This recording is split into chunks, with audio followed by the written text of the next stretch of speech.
بسم اللہ الرحمن الرحیم، آپ دیکھ رہے ہیں ہمارا یوٹیوب چینل روحانی دستک۔ سمجھنے کی ضرورت ہے کہ یہ رات شب برات بنی کیوں ہے، یہ اس رات کو یہ کمال اور یہ اوج ملا کس طرح سے ہے۔ آقا علیہ الصلوۃ والسلام نے جب مسلمانوں کے ساتھ ہجرت فرمائی، ہجرت کے دوسرے سال کے اندر ایک واقعہ پیش آیا۔ آقا علیہ الصلوۃ والسلام ظہر کی نماز ادا فرما رہے ہیں، صحابہ کی جماعت آپ کے پیچھے موجود ہے۔ بڑی حکمت والی باتیں سالکین کے لیے جو رائے سلوک پر چلتے ہیں ان کے لیے بڑی حکمتیں اس کے اندر پوشیدہ ہیں۔ ہم نے آج تک جو سنا ہے وہ علماء سے سنا ہے، مگر ہمارے بزرگ جو ہماری رہنمائی فرما کر اس کے باطن کے اندر جو موجود ہوتا ہے ہمیں وہ عطا فرماتے ہیں۔ تو اگر ہم غور سے سنتے رہیں گے، سمجھتے رہیں گے تو اس کا باطن بھی ہم پر عیاں ہو جائے گا۔ تو آقا علیہ الصلوۃ والسلام ظہر کی نماز ادا فرما رہے ہیں اور آپ کے ساتھ آپ کے صحابہ کی جماعت آپ کے پیچھے آپ کی ابتدا کے اندر موجود ہے۔ حضور نماز پڑھا رہے ہیں، اب 2 رکعت مکمل ہو چکی ہے، 2 رکعت نماز حضور پڑھا چکے ہیں، 2 رکعت باقی ہیں۔ ظہر کی نماز 4 رکعت ادا ہو رہی ہے، 2 رکعت حضور پڑھا چکے ہیں اور 2 باقی ہیں۔ اب 2 رکعت باقی جو ہیں اس کے اندر معاملہ کیا ہوتا ہے؟ آقا علیہ الصلوۃ والسلام جب 2 رکعت پڑھا کر کھڑے ہوتے ہیں تو معاملہ یہ ہوتا ہے کہ آقا علیہ الصلوۃ والسلام اپنے چہرہ اندر کو گھمانا شروع کرتے ہیں۔ اب صحابہ کی جماعت موجود ہے، وہ آقا علیہ الصلوۃ والسلام کو ملاحظہ فرما رہی ہے کہ حضور یہ کیا کام کر رہے ہیں۔ اب وہ دیکھتے ہیں کہ آقا علیہ الصلوۃ والسلام نے اپنے چہرے کو گھمانا شروع کیا اور پھر آقا علیہ الصلوۃ والسلام نے اس مصلی امامت کو چھوڑ کر وہاں سے آگے بڑھنا شروع کیا۔ حضور علیہ الصلوۃ والسلام آگے بڑھتے ہیں، آگے بڑھتے ہیں اور اس مسجد کی دیوار کی جانب چلے جاتے ہیں اور پھر اس دیوار کے ساتھ گھومتے گھومتے آگے بڑھتے بڑھتے اس مقام پر آ جاتے ہیں جہاں پر آخر کی صف لگی ہوتی ہے۔ جو آخر کی صف لگی ہوتی ہے آقا علیہ الصلوۃ والسلام گھوم کر اس تشریف پیچھے لے جاتے ہیں۔ جب حضور نماز کے اندر کھڑے ہوئے تھے تو حضور کا جو چہرہ انور تھا، حضور کا جو چہرہ انور تھا وہ جنوب کی جانب تھا، بیت المقدس کی جانب تھا۔ اور آقا علیہ الصلوۃ والسلام جب 2 رکعت پڑھا کر فارغ ہوئے، اب آپ گھوم کر اپنے شمال کی جانب آ گئے ہیں، یعنی اگر پہلے سامنے کھڑے ہوئے تھے تو پھر حضور پیچھے تشریف لے گئے ہیں۔ اور صحابہ کرام کیا کام کر رہے ہیں؟ آقا علیہ الصلوۃ والسلام جس انداز میں آگے بڑھ رہے ہیں صحابہ بھی اسی طرح آقا علیہ الصلوۃ والسلام کے ساتھ گھومتے جا رہے ہیں۔ اور جب حضور علیہ الصلوۃ والسلام آخری رکعت کا سلام پھیر رہے ہیں اس وقت صحابہ کی جماعت کا عالم یہ ہے کہ جو سب سے آخر کی صف تھی اب یہ پہلی صف بن چکی ہے اور تمام صحابہ گھوم کر اپنے اپنے بدنوں کو، اپنے اپنے چہروں کو آقا علیہ الصلوۃ والسلام کی ابتدا میں اسی انداز کے اندر پھیر چکے ہیں۔ جو آخر والی صف ہے وہ پہلی صف بن چکی ہے اور جو پہلی صف تھی جہاں نماز شروع آقا علیہ الصلوۃ والسلام نے کروائی تھی یہ آخری صف بن چکی ہے۔ اب ہوتا کیا ہے، اس جماعت کے اندر یہ جو نماز ادا کی جا رہی ہے صحابہ کی جماعت کے اندر کچھ منافقین بھی موجود تھے۔ اب جب منافقین نے دیکھا کہ آقا علیہ الصلوۃ والسلام تو اپنے چہرے کو گھما رہے ہیں اور صرف چہرہ گھمانے پر اکتفا نہیں کر رہے بلکہ آپ نماز کی حالت کے اندر چلتے ہوئے ایک مقام سے دوسرے مقام پر تشریف لے گئے، تو وہ جو ان کے اندر نفاق تھا، ان کے اندر وہ جو کدورت بھری ہوئی تھی، انہوں نے ان لوگوں کو اس بات کی سمجھ سے آری رکھا، اس بات کے فہم سے آری رکھا، وہ اس بات کو سمجھ نہ سکے کہ نماز کی حالت میں اگر پیغمبر یہ کام کرتا ہے تو ایک مقتدی کا کام کیا ہوتا ہے۔ جو صاحب ایمان لوگ تھے، جو صحابہ کی وہ جماعت تھی جو خالص مومنین کی جماعت تھی، اللہ تبارک و تعالیٰ نے ان پر اس بات کو عیاں فرما دیا کہ میرے محبوب کی پیروی ہر حال میں مقدم ہے، چاہے وہ اس رب کی نماز ہی ادا کر رہے ہو تو میرا محبوب جس انداز کے اندر جو کچھ بھی کرتا ہے، اگر میرا محبوب نماز کے اندر چلتا ہے اور تم اس کی ابتدا میں چل پڑتے ہو تو تمہارا لیے نماز ہے۔ اور جو منافقین کی جماعت تھی، جو منافق لوگ اس کے اندر شامل تھے، اب ان کے جو چہرے ہیں وہ پیچھے کی جانب ہیں، اور آقا علیہ الصلوۃ والسلام اور آپ کے جو رفقا صحابہ ہیں ان کے چہرے دوسری جانب ہیں۔ اللہ تبارک و تعالی ارشاد فرماتا ہے کلام مجید فرقان حمید کے اندر، آیت کا مفہوم ہے، اللہ تبارک و تعالی نے ارشاد فرمایا اب یہ معاملہ ہوا کیوں ہے؟ آقا علیہ الصلوۃ والسلام نماز پڑھا رہے ہیں، یہودی باتیں کرتے ہیں کہ مسلمان الگ دین کی بات کرتے ہیں کہ اللہ نے ہم پر یہ نبی بھیجا ہے جو ایک نیا دین لے کر آیا ہے، مگر ان کے پاس قبلہ تو موجود نہیں ہے، یہ ہمارے قبلے کی جانب رخ کر کر نماز ادا کرتے ہیں، یہ ہمارے قبلے کی جانب چہرے کو کر کے نماز ادا کرتے ہیں، اگر ان کا دین نیا ہے، یہ جو دین لے کر آئے ہیں وہ سچا ہے تو ان کا اپنا قبلہ بھی ہونا چاہیے۔ آقا علیہ الصلوۃ والسلام نماز ادا فرما رہے ہیں۔ حضرت امام فخر الدین رازی آپ ارشاد فرماتے ہیں کہ حضور علیہ الصلوۃ والسلام جسمانی طور پر مدینہ شریف کی اس مسجد کے اندر موجود ہیں، مگر قلبی اور روحانی طور پر آسمان دنیا پر آپ موجود ہیں۔ تو اللہ تبارک و تعالی ارشاد فرماتا ہے کہ اے میرے محبوب، آپ کا رب اس بات کو ملاحظہ فرما رہا ہے کہ آپ اپنے چہروں کو اٹھا کر جو بیت المعمور کی طرف دیکھ رہے ہیں، آپ کا رب اس بات کو ملاحظہ فرما رہا ہے، اور آپ کا رب یقیناً اس بات کو پورا فرما دے گا کہ جو آپ کی چاہت ہے، جو آپ کی محبت ہے، جو آپ کی رضا اور مرضی ہے کہ میرا منہ، میری جماعت کا اور مسلمانوں کا منہ بیت المقدس کے بجائے یہ بیت المعمور کی جانب جو آپ دیکھ رہے ہیں، بیت المعمور آسمان دنیا کے اوپر جہاں بیت اللہ شریف زمین پر موجود ہے، بالکل اس کے ٹھیک اوپر آسمان دنیا پر ایک مقام ہے، اس کا نام بیت المعمور ہے۔ حضور علیہ الصلوۃ والسلام جو روحانی طور پر آسمان پر موجود تھے تو آپ مڑ مڑ کر بیت المعمور کی جانب دیکھتے تھے، اور آپ کے دل کے اندر یہ بات تھی کہ اللہ تبارک و تعالی مسلمانوں کا قبلہ اس بیت المعمور کی جانب بنا دے، یعنی زمین پر مسجد حرام کی جانب بنا دے۔ تو اللہ تبارک و تعالی نے نماز ہی کے اندر میرے نبی نے سوچا، ہمارے محبوب نے سوچا، تو اللہ تبارک و تعالی نے اتنا انتظار بھی نہیں کیا، اللہ تبارک و تعالی نے یہ بھی نہ کہا کہ پہلے نماز کو مکمل کروا لو، یہ ظہر کی نماز مکمل کروا لو، پھر عصر کی نماز میں یہ احکامات جاری کر دیں گے، نہیں، بلکہ ہمارے محبوب کی شان یہ ہے کہ اللہ اپنے محبوب سے اتنا پیار فرماتا ہے، یہاں ہمارے محبوب کے دل کے اندر یہ بات آئی کہ مسلمانوں کا قبلہ مسجد حرام ہونی چاہیے، 2 رکعت ادا ہو چکی ہے، 2 باقی ہیں، اللہ نے یہ نہیں فرمایا کہ میرے محبوب میں نے 2 رکعت بھی ادا فرما لو، بلکہ اللہ تبارک و تعالی نے نماز کے اندر ہی جبریل کو بھیج دیا، وہی دے کر کے جبریل جا میرے محبوب کو کہہ دے جیسا تو چاہتا ہے تیرا رب اسی کو قبلہ مقرر کرتا ہے۔ تو اللہ تبارک و تعالی سرکار دو عالم صلی اللہ تعالی علیہ وسلم سے اتنی محبت فرماتے ہیں، اور حضور کا یہ مقام اور مرتبہ ہے کہ ان کے دل کے اندر جو بات آ جائے پھر اللہ تبارک و تعالیٰ اس کو پوری کرنے کے لیے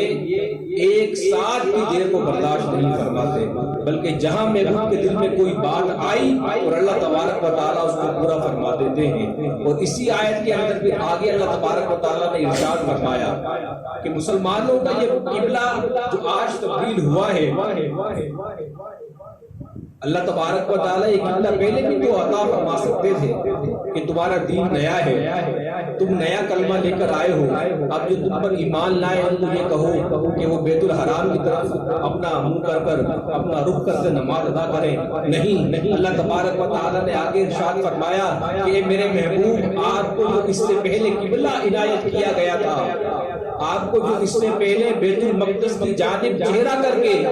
نماز ادا کرنے کا حکم دیا گیا تھا، فقط اس کا مقصد یہ تھا، اللہ تبارک و تعالیٰ یہ چاہتا تھا کہ وہ دور آ جائے کہ آپ کو عروج مل جائے، صحابہ کی جماعت موجود ہو، لوگوں کا جمع غفیر آپ کے ساتھ ہو، ان کے اندر کون لوگ آپ کے مخلص ہیں اور کون سے ایسے لوگ ہیں جو منافق ہیں، اللہ تبارک و تعالیٰ ان دونوں کو چھانٹ کر الگ کر دیتا۔ تو اس نماز کے اندر جن لوگوں نے آپ کی ابتدا کے اندر اپنے چہروں کو پھیرا، اپنے آپ کو پھیر کر حضور کی ابتدا سے شامل ہو گئے، یہ سچے مومن اور مسلمان ہو گئے۔ اور جو منافق تھے اللہ تبارک و تعالیٰ نے ان کو بالکل الگ فرما دیا۔ تو یہ وہ نماز تھی جب شروع کی گئی تو منہ بیت المقدس کی جانب تھا، اور جب اس کا اختتام ہوا تو کعبۃ اللہ کی جانب، بیت الحرام کی جانب اس وقت اس کا منہ اس نماز کا اختتام ہوتا ہے۔ اس وجہ سے کیونکہ اللہ تبارک و تعالیٰ نے اس رات کے اندر، اس دن کے اندر یہ کمال عطا فرمایا تھا کہ مسلمانوں کے لیے قبلہ بیت الحرام مقرر کیا گیا تھا، اس لیے اس رات کو اتنے کمال عطا ہوئے ہیں۔ اس وجہ سے اس رات کو اللہ تبارک و تعالیٰ نے یہ فضیلتیں عطا فرمائی ہیں، اس وجہ سے اللہ تبارک و تعالیٰ نے اس کے اندر اتنی رحمتیں اور برکتیں عطا فرمائی ہیں۔ اس مبارک رات کی بابت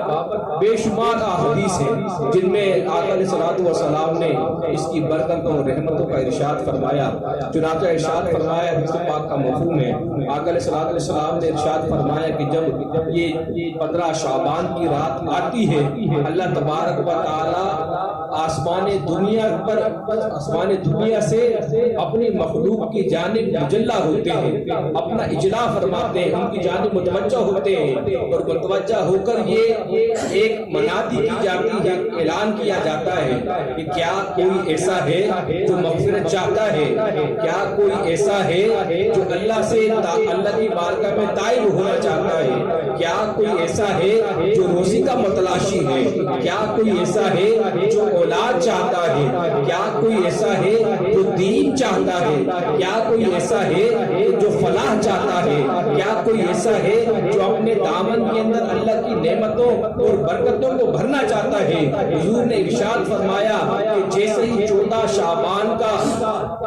سورج غروب ہوتا ہے اور 15 شعبان کا چاند طلوع ہوتا ہے، اللہ تبارک و تعالی اجلا فرماتے ہیں اور مسلسل منادی اعلان کرنے والا یہ اعلان کرتا رہتا ہے، جس کو مغفرت چاہیے وہ آج کی رات طلب کر لو، اس کو رحمت چاہیے وہ آج کی رات طلب کر لو، اس کو برکت چاہیے وہ آج کی رات طلب کر لو، اس کو صحبت چاہیے وہ آج کی رات طلب کر لو، اس کو اولاد کی نعمت چاہیے وہ آج کی رات طلب کر لو، جو اپنی اولاد کی خوشیاں چاہتا ہے وہ آج کی رات طلب کر لے، جو اپنے اولاد کے نیک مقدروں کے لیے روتا ہے اللہ سے آج کی رات ان کے لیے اچھے مقدر مانگ لے، وہ اپنی اولاد کی پرورش کے لیے پریشان ہے آج کی رات اپنی اولاد کی اچھی پرورش کے لیے اللہ سے التجا کر دے، جو اپنی روزی کے لیے پریشان رہتا ہے اللہ کی بارگاہ میں جھولی اٹھا کر اپنے لیے روزی میں فراوانی طلب کر لے، اپنی زندگی کے اپنی عمر کو دراز کرنے کے لیے دعائیں کر لے، اپنے ایمان کی فراوانی کے لیے دعائیں کر لے،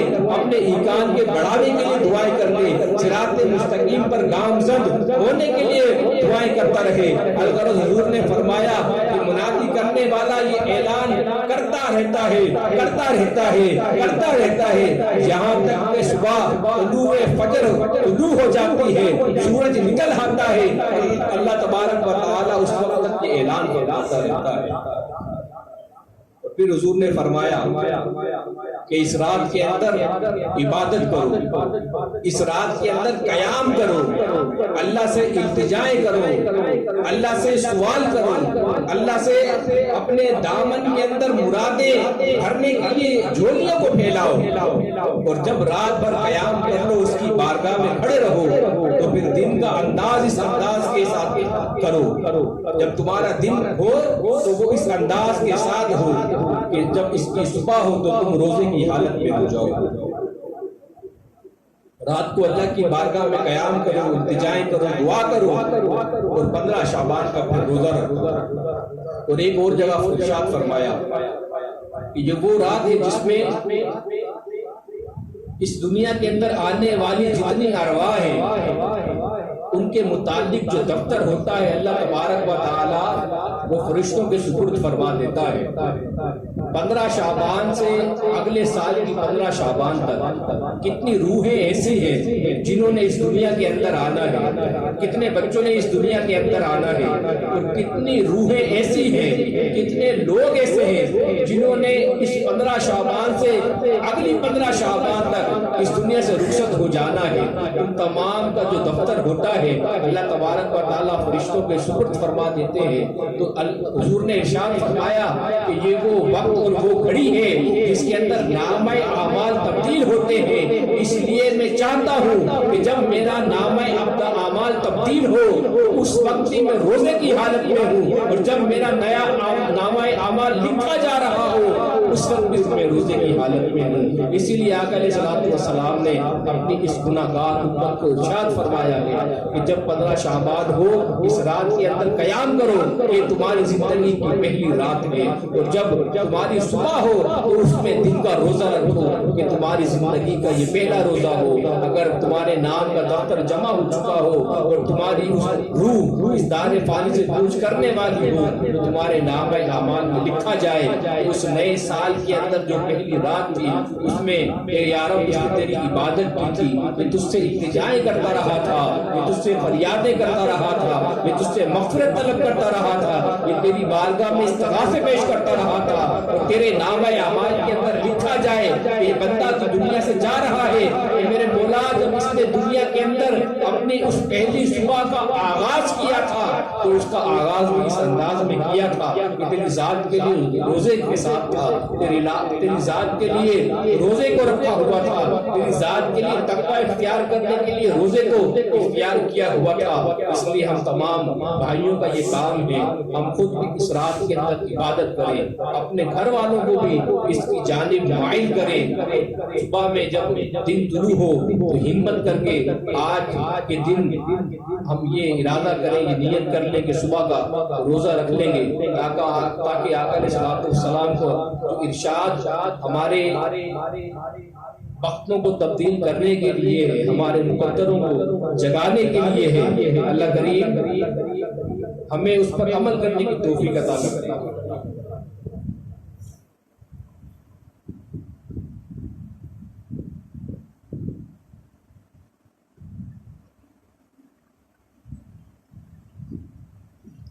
اور اس رات کے متعلق جو ہمارے اسلاف ہیں، جو ہمارے بزرگ ہیں، انہوں نے جو چیزیں اختیار فرمائی ان چیزوں میں سے ایک چیز صلاۃ التسبیح ہے۔ صلاۃ التسبیح وہ نماز ہے جو آقا علیہ السلام نے اپنے چچا حضرت عباس رضی اللہ تعالیٰ عنہ کو تحفہ عطا فرمایا۔ حضور نے ارشاد فرمایا اپنے چچا کو، اے میرے چچا کیا میں آپ کو ایسا تحفہ نہ دے دوں کہ جس کو ادا کر کے آپ سے چھوٹے بڑے جتنے بھی گناہ ہوئے ہوں، جیسی بھی غلطیاں اور کوتاہیاں ہو گئی ہوں، جب آپ اس کو ادا فرمائیں اللہ تبارک و تعالیٰ آپ کے سارے گناہوں کو معاف فرما دیں۔ تو حضرت عباس رضی اللہ تعالیٰ عنہ نے عرض کیا رسول اللہ صلی اللہ علیہ وسلم یقیناً آپ مجھے وہ عنایت فرما دیجئے۔ تو آقا علیہ السلام نے صلاۃ التسبیح کا تحفہ اپنے چچا کو عنایت فرمایا، اور یہ نماز صلاۃ التسبیح آپ کو تعلیم فرمائی اور ارشاد فرمایا کہ کوشش کریں کہ آپ ہر روز اس نماز کو ادا کریں،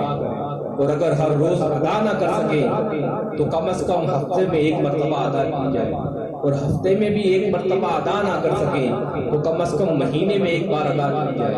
اور مہینے میں بھی اگر ادا نہ کر سکیں تو کم از کم سال میں ایک مرتبہ اس کو لازمی ادا کیا جائے، اور سال میں بھی اگر اس کو ادا نہ کر سکیں تو کم از کم زندگی میں تو ایک مرتبہ اس کو ادا کر لیا جائے۔ حضور نے ان کے لیے اس لیے ارشاد فرما دیا کہ وہ اگر زندگی میں ایک بار بھی ادا کر لیں گے تو وہ تو صاحب ایمان ہیں، حضور کے چچا ہیں، حضور کی تربیت یافتہ ہیں، ان کے ایک بار کی نماز بھی ان کے لیے کافی ہے۔ مگر تیرے میرے لیے تعلیم کیا ہے کہ ہم کوشش کریں ہر روز ادا کریں، اور روز ادا نہ کر سکے تو کم از کم ہفتے میں ایک مرتبہ ادا کر لیں۔ ہفتے میں بھی ادا نہ کر سکے تو کم از کم مہینے میں تو ایک مرتبہ ہم ادا کر ہی لیں، اور مہینے میں بھی ادا نہ کر سکے تو کم از کم یہ جو بڑی راتیں آتی ہیں جن میں اللہ نے عبادت کے لیے اپنے بندوں کو متوجہ کیا ہے، ہم کم از کم ان راتوں کے اندر ہی ان عبادات کا ذہن بنا کر صراط التسبیح کو ادا کرنے والے بن جائیں۔ اللہ تبارک و تعالی ہم سب کو ان کی سمجھ عطا فرمائے، اللہ کریم ہمیں ان باتوں پر عمل کی توفیق عطا فرمائے۔